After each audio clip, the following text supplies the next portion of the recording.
Hello my dear students and parents, ಈಗಿರುವ KCET update ಏನಂದರೆ UGCET second round final allotment ರಿಸಲ್ಟ್ಸ್ನ KE ಅವರು release ಮಾಡಿದ್ದಾರೆ. ಇಲ್ಲಿ ನೀವು CET number, date of birth ಮತ್ತು ಕ್ಯಾಪ್ಚಾ ಹಾಕಿ ರಿಸಲ್ಟ್ನ ಚೆಕ್ ಮಾಡ್ಬೋದು. ಇಲ್ಲಿ ನೋಟ್ರಲ್ಲಿ ಫಸ್ಟ್ ಪಾಯಿಂಟ್ ಏನು ಹೇಳಿದ್ದಾರೆ ಅಂದರೆ options entered up to 1 o'clock PM on 26/8/2025 second round final seat ಅಲಾಟ್ಮೆಂಟಿಗೆ ಕನ್ಸಿಡರ್ ಮಾಡಿದ್ದಾರೆ. ಇದು UGCET 2025 second round final seat allotment. Students ಯಾರು ಈ ರಿಪೋರ್ಟನ್ನು ತೊಗೊಂಡೋಗಿ ಕಾಲೇಜ್ ಅಲಾಟ್ಮೆಂಟಿಗೆ ಹೋಗಬಾರ್ದು. ಇನ್ನೂ ಬೇರೆ ಸ್ಟೆಪ್ಸ್ಗಳಿವೆ, ಅವಾದ ನಂತರ ಮಾತ್ರ ಹೋಗಬೇಕು ಕಾಲೇಜಿಗೆ. Third point, next step is to be taken by the seat allotted candidates have to select any one choice out of the 4 choices. ನಾಲ್ಕು ಚಾಯ್ಸ್ಗಳಲ್ಲಿ 1, 2, 3, 4 ಅಲ್ಲಿ ಯಾವುದಾದ್ರೂ ಒಂದು ಚಾಯ್ಸನ್ನು ಮಾತ್ರ ಸ್ಟೂಡೆಂಟ್ಸ್ ಕಂಪಲ್ಸರಿ ಆಗಿ ಪ್ರೆಸ್ ಮಾಡಲೇಬೇಕು. Before indicating any choice number, candidates please read and understand the implication of ಈ choice and then select the correct appropriate choice. ಇದು ತುಂಬ ಇಂಪಾರ್ಟೆಂಟ್. KE ವೆಬ್ಸೈಟಲ್ಲಿ ಆಲ್ರೆಡಿ ಇದೆ, ನಾನು ಇನ್ನೊಮ್ಮೆ ಹೇಳ್ತೀನಿ. ಚಾಯ್ಸ್ 1 ಅಂದರೆ ಸೀಟ್ ನಿಮಗೆ ಸ್ಯಾಟಿಸ್ಫೈ ಆಗಿದೆ, ಕಾಲೇಜಿಗೆ ರಿಪೋರ್ಟ್ ಆಗ್ತೀರಾ ಅಂತ. ಚಾಯ್ಸ್ 2 ಅಂದರೆ ಸೀಟ್ ನಿಮಗೆ ಇಷ್ಟ ಆಗಿದೆ, ಆದರೂ ನಿಮ್ಮ ಮೇಲಿರೋ ಕಾಲೇಜಸ್ಸಿಗೆ ನೀವಿನ್ನೂ ಅಪ್ಗ್ರೇಡೇಷನ್ ಕೇಳ್ತಿದ್ದೀರಾ ಅಂತ ಅರ್ಥ. ಅಂದರೆ ಕಾಲೇಜಿನ ಫೀಸ್ ಕೊಟ್ಟು ನೀವಿನ್ನೂ ವೇಟ್ ಮಾಡಬೇಕು, ಕಾಲೇಜಿಗೆ ಸೇರ್ಕೋಬಾರ್ದು.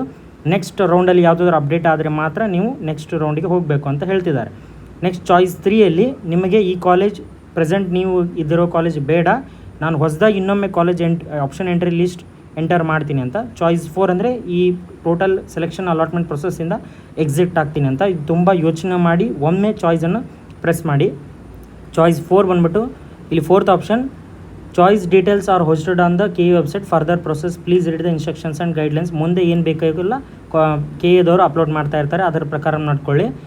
Next fifth one, if you candidate fails to exercise any choice within the stipulated date and time then the seat allotted to such candidate stands cancelled. ನೀವು 1, 2, 3, 4 ಯಾವುದೋ ಆಪ್ಷನ್, 4 ಆಪ್ಷನಲ್ಲಿ ಯಾವುದೋ ಆಪ್ಷನ್ನ ಪ್ರೆಸ್ ಮಾಡಲಿಲ್ಲ ಅಂದರೆ ಆ ಸೀಟನ್ನು ನಲ್ ಆ್ಯಂಡ್ ವಾಯ್ಡ್ ಅಂತ ಕನ್ಸಿಡರ್ ಮಾಡಿ ಮತ್ತೆ ನೆಕ್ಸ್ಟ್ ರೌಂಡಲ್ಲಿ ನಿಮಗದು ಸೀಟ್ ಹೋಗಿ ನೆಕ್ಸ್ಟ್ ರೌಂಡಿಗೆ ಕನ್ಸಿಡರ್ ಆಗುತ್ತೆ. ನೆಕ್ಸ್ಟ್ ರೌಂಡಲ್ಲಿ ಅದನ್ನು ಬೇರೆಯವರಿಗೆ ಸೀಟ್ ಕೊಡಲಾಗುತ್ತೆ. ನೆಕ್ಸ್ಟ್ 6th ಪಾಯಿಂಟ್ ಏನಂದರೆ candidates who are not allotted any seat in the round need not exercise any choice entry can participate in the next round as per instructions. ನೀವು ಯಾರಿಗಿನ್ನೂ seat ಸಿಕ್ಕಿಲ್ಲ ಅವ್ರು ಏನೂ ಟೆನ್ಷನ್ ತೊಗೊಳೋದು ಬೇಡ. Next ರೌಂಡಲ್ಲಿ ಇನ್ನೂ seat add ಆಗೋದು ಏನಂತ ಹೇಳ್ತಿದಾರಲ್ಲ ಅವೆಲ್ಲ ಆಗುತ್ತೆ ನೆಕ್ಸ್ಟ್ ಸೀಟಲ್ಲಿ. ಈಗ ಸದ್ಯಕ್ಕೆ ಏನು ಅವ್ರದ್ದು ಕೆಲಸ ಯಾವುದು ಚಾಯ್ಸ್ ಎಂಟ್ರಿ ಮಾಡೋದಿರೋದಿಲ್ಲ. ಜಸ್ಟ್ ನಿಮ್ಮ ಸ್ಕ್ರೀನಲ್ಲಿ ಈಗ ನಿಮ್ಗೆ ಯಾವುದೂ ಸೀಟ್ ಸಿಕ್ಕಿಲ್ಲ ಅಂತ ಬರುತ್ತೆ. ನೆಕ್ಸ್ಟ್ ರೌಂಡಲ್ಲಿ ನೀವು ಡೈರೆಕ್ಟಾಗಿ ಪಾರ್ಟಿಸಿಪೇಟ್ ಮಾಡ್ಬೋದು. KE shall not responsible for any action or consequences resulting due to non-diligent follow-up of notices, notifications and publications appearing on the KE website about seat allotment. Candidates are informed to visit the website of KE at least twice every day for updates. ಇದು ತುಂಬ important point, ಯಾಕಂದರೆ ತುಂಬ ಜನ ವೆಬ್ಸೈಟನ್ನು open ಮಾಡೋದಿಲ್ಲ ತುಂಬ ದಿವಸದ ಮಟ್ಟಿಗೆ. ಈ ಟೈಮಲ್ಲಿ ಇದು ತುಂಬ ತಪ್ಪು ಅಂತ KE ಅವರು ಹೇಳ್ತಿದ್ದಾರೆ. ದಿವಸಕ್ಕೆ ಅಟ್ಲೀಸ್ಟ್ 2 ಸತಿ KE ವೆಬ್ಸೈಟನ್ನು ಓಪನ್ ಮಾಡಿ ನೋಡಿ. ಇದು ಇವತ್ತಿನ ವೆಬ್ಸೈಟನ್ನು ಅಪ್ಡೇಟ್ಸ್.